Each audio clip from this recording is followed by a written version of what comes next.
ఓం శ్రీమాత్రే నమః. Hi viewers, ఎలా ఉన్నారు? అందరూ బాగుండాలని మనస్ఫూర్తిగా కోరుకుంటూ మరి ఒక వీడియోతో మీ ముందుకొచ్చానండి. ఆ వీడియో ఏంటి అనేది ఇప్పుడైతే మీతో షేర్ చేస్తున్నాను నేను.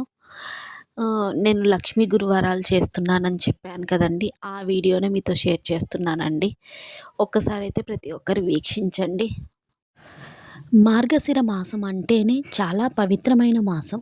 మార్గశిర పౌర్ణమి తర్వాత వచ్చే పాడ్యమి నుండి ధనుర్మాసం ప్రారంభమవుతుంది.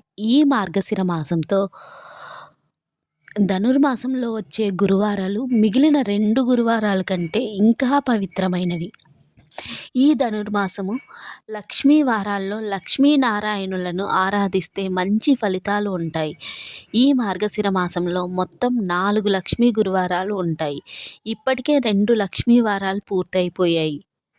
డిసెంబర్ 19వ తేదీన గుమ్ 3వ లక్ష్మీ గురువారము వచ్చింది.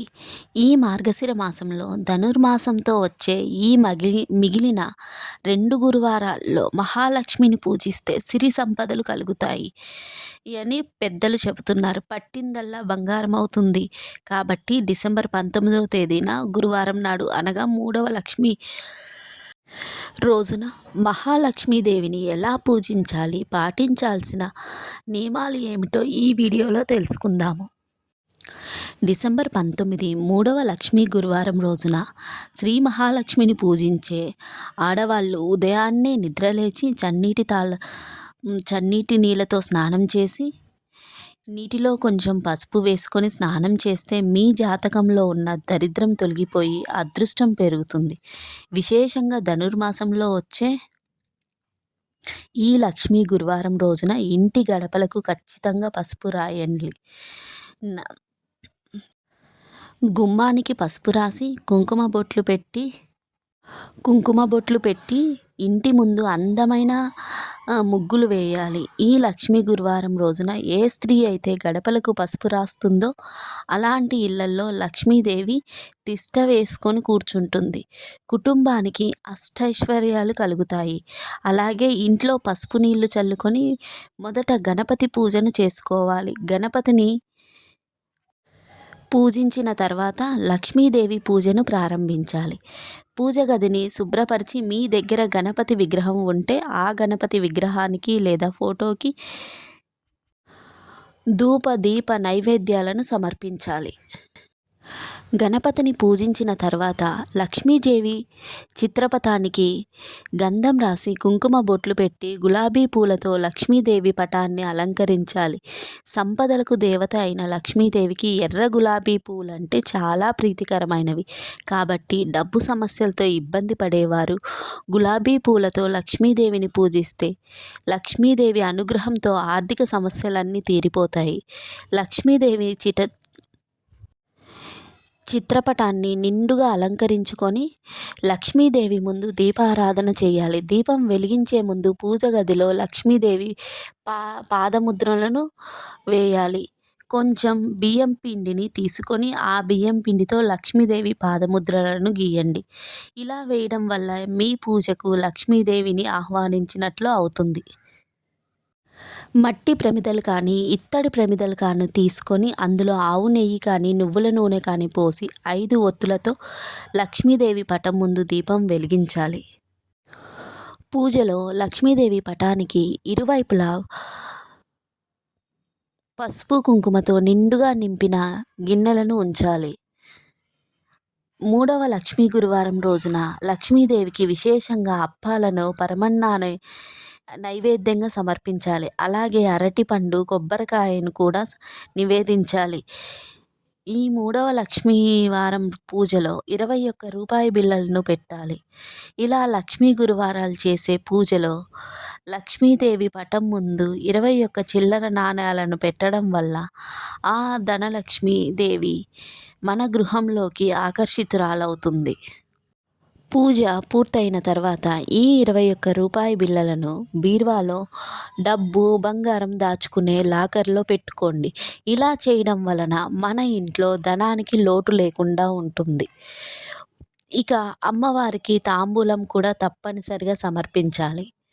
లక్ష్మీదేవిని పూజించేటప్పుడు ఓం శ్రీ మహాలక్ష్మి దేవియై నమః అనేసి ప్రతి ఒక్కరైతే చెప్పండి. 21 సార్లు జపిస్తే లక్ష్మీ కటాక్షం మీ ఇంటి పై ఎల్లవేళలా ఉంటుంది. అలాగే లక్ష్మీ అష్టోత్తరము, విష్ణు అష్టోత్తరాలను చదువుకోవాలి. అష్టోత్తరాలు చదవడం వీలు కాని వారు పూజ చేసుకునేటప్పుడు ఓం శ్రీ లక్ష్మీనారాయణ నమః అని మనసులో స్వామి అమ్మవార్లను స్మరించుకుంటూ పూజ చేసుకోవాలి. చివరగా లక్ష్మీదేవికి పంచహారతి సమర్పించి ఆ తర్వాత కర్పూర హారతి ఇచ్చి 3 ప్రదక్షిణలు చేసి లక్ష్మీదేవికి నమస్కారం చేసుకోండి.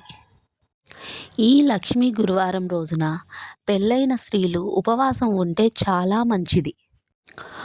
ఉదయం ఈ విధంగా లక్ష్మీదేవిని పూజించి సాయంత్రం సమయంలో కూడా ఇంట్లో పూజ చేసుకోవాలి. అలాగే ఇంటి గుమ్మం ముందు ఖచ్చితంగా 2 దీపాలు వెలిగించండి. విశేషంగా ఈ లక్ష్మీ గురువారాల్లో తులసి మొక్కను పూజిస్తే సిరి సంపదలు సిద్ధిస్తాయి. తులసిలో లక్ష్మీదేవి కొలువై ఉంటుంది.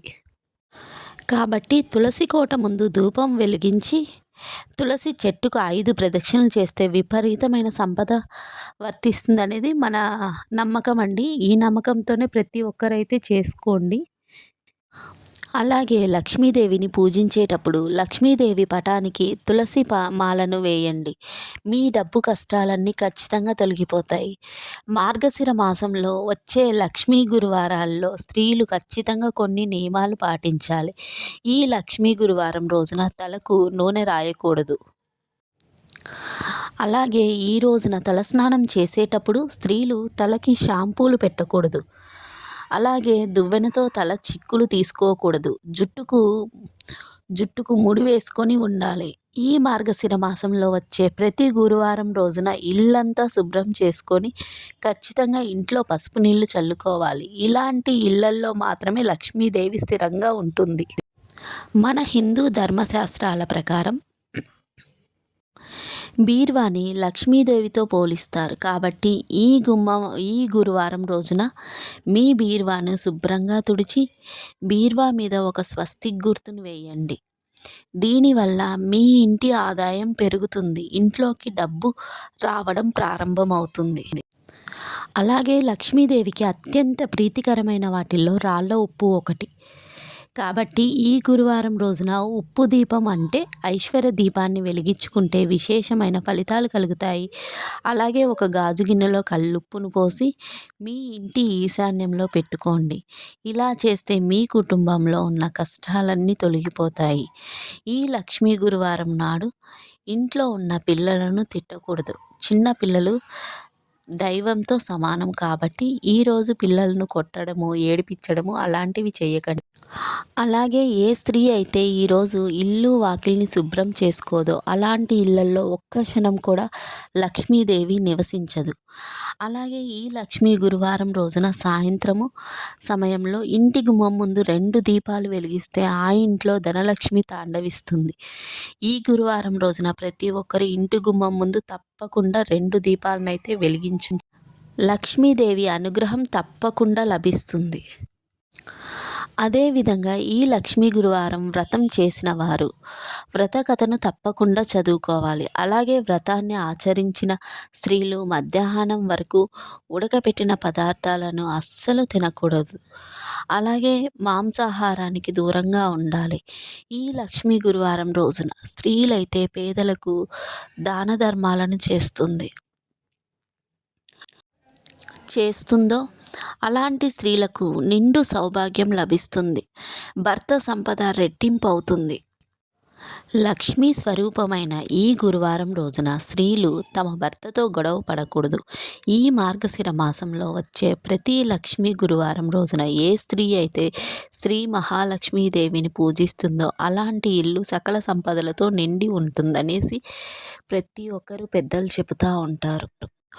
భోగభాగ్యాలను అనుభవిస్తారు. ఈ పవిత్రమైన మార్గశిర మాసం గురించి శ్రీకృష్ణుడే స్వయంగా వివరించాడంట. మార్గశిర మాసంలో అందులోనూ ధనుర్మాసంలో చేసే లక్ష్మీ నారాయణుల పూజలకు విశేషమైన ఫలితం లభిస్తుంది. ఈ ధనుర్మాసం నెల రోజుల పాటు విష్ణుదేవుని కథలు చదివితే చాలా మంచిది. ఆ పరమాత్ముడిని చేరుకునేందుకు మనం ఎక్కడికి వెళ్ళాల్సిన అవసరం లేదు. ఎవరైతే ఈ ధనుర్మాసం నెల రోజుల పాటు భక్తి శ్రద్ధలతో విష్ణుమూర్తిని పూజిస్తారో అలాంటి వాళ్ళ ఇళ్లల్లో లక్ష్మీనారాయణుల అనుగ్రహం తప్పకుండా ఉంటుంది. ఈ మాసమంతా తిరుప్పావై చదివినా విన్నా చాలా మంచిది. లేదా విష్ణు సహస్రనామాలు గోవిందనామాలు చదువుకోండి. ఈ ధనుర్మాసంలో ప్రతిరోజు ఉదయం సాయంత్రం సమయంలో ఇంటిని శుభ్రం చేసి ఇంట్లో దీపారాధన చేయడం వల్ల ధనలక్ష్మి కటాక్షం లభిస్తుంది. జీవితాంతం డబ్బు కష్టాలు లేకుండా ఉంటారు. ఈ ధనుర్మాసము ప్రారంభమైనప్పటి నుంచి హరిదాసులు సంక్రాంతి సందడి మొదలైపోతుంది. ప్రతి ముంగిట్లో ముగ్గులు గొబ్బెమ్మల సందడి చేస్తారు. ఈ ధనుర్మాసంలో ఎవరైతే విష్ణు పురాణాన్ని చదువుతారో లేదా విష్ణు పురాణాన్ని వింటారో అటువంటి వారికి గత జన్మల పాపాలు తొలగి 7 జన్మల పుణ్యఫలం దక్కుతుంది. వీడియో నచ్చితే లైక్ చేయండి, షేర్ చేయండి, సబ్స్క్రైబ్ చేసుకోండి. థ్యాంక్ యూ ఫర్ వాచింగ్ అండి. Thank you.